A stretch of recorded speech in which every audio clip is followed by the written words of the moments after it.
байхгүй бол сая дэлгүүр орчоод жоохон утчлаа.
Гараад ирсэн явж байна. Тэр хүмүүс шалгалтад орчаад явж байгаа шиг байна. Бүгд гэрлөөгөө. Шалгалт гайгүй болсон. Тэгээд гэртээ очиж байгаа тань бүхэндээ бас тайлбарлаж хэлж өгье. Тэгээд одоо Конвектив ак дээрээ алхаад явж ин засмаа шиг орсон байна. Одоо автобусны зуугаад Чүнжүүгийн хөвгний автобусны бодол руу явах гэж байна.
Шалгалт хэр байсан бэ гэвэл миний хувьд болохоор ер нь бол гайгүй. Гэхдээ СГИ дээр жоохон эргэлзэх даалгавар бол гарч ирсэн. Тэгээд би бол яг ямар даалгавар гарч ирсэн бэ, ямар асуулт гарч ирсэн бэ гэд бүгдийг нь бол хэлж чадахгүй. Гэхдээ яг юун дээр анхаарах шаардлагатай байсан бэ гэх талаар бол хэлж өгье. Тэгээд би болохоор төггийн эргийг хийхэд бол ер нь гайгүй байсан. Эргийн уншихын сүүлчийн хэдэн асуулт дээр жоохон эргэлзэх асуултууд бол гарч ирсэн. Гэхдээ тэрийг бас сайн уншиж байгаа хийсэн байгаа. Тэгээд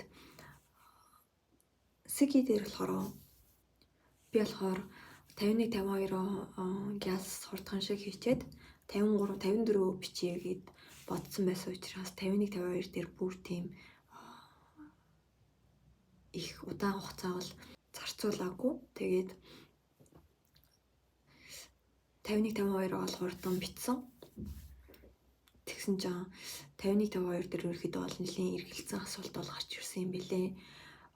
Шалгалт дуусны дараа топгийн групп руу орж харахад нэлийн хүмүүсээс эргэлзсэн байсан. Тэр нь болохоор зай авах буюу DOS-ийн дээр хүмүүс нэлийн эргэлзсэн байсан. Би болохоор айгүй хурдтай хийгээ явцсан болохоор яг зай аавна гэж ерөөсө толгоонд ерөөсө тийм бодоогүй явжсэн. Тэгсэн чинь топгийн группүүд дээр хүмүүс зай авч бичихсэн штэ гэд хүмүүс яг битцсэн байсан. Тэгээд 51 52-ыг ерөнхийдөө хийхдээ зүг бичих юм уу? Эсвэл зай авах дээр анхаарах шаардлагатай юм байна. Тэгээд ер нь бол ийм DOS-ийн зай авч бичих дээр солонгос хүмүүс өөрсдөө ч гэсэндээ нэлийн эргэлздэг. Тэгээд энэ дээр бол ерөөхдөө сайн бэлдэх шаардлагатай юм байна гэж бодож авсан. 53 дээр болохоор 2 график тэгээд шалтгаан тайлбарлах тийм даалгавар гарч ирсэн. 2 график тэгээд 1 гэд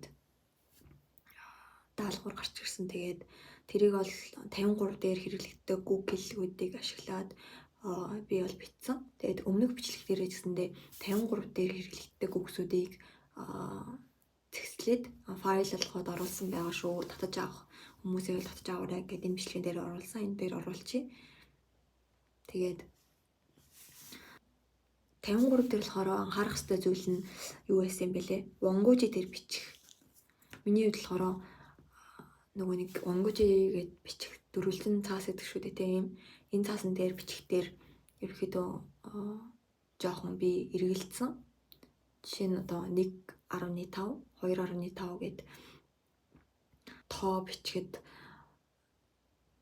яаж бичих вүлээ гэдэг дээр ерөөд нэлээд эргэлцсэн. Жишээлбэл 1 цэг тэгээд 5-ыг тусад нь бичих үү эсвэл 1 цэг 5 гэд бүгдийн тусад нь бичих үү гэд тэр тал дээр жоохон эргэлцсэн.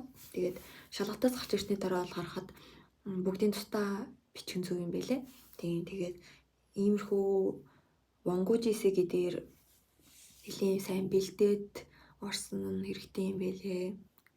Тэгээд 54 дээр болохоор монголоор болохоор компани амжилтын талаарх одоо урамшууллын тогтолцоо гэсэн тийм даалгавар гарч ирсэн. Тэрний талаар бичих.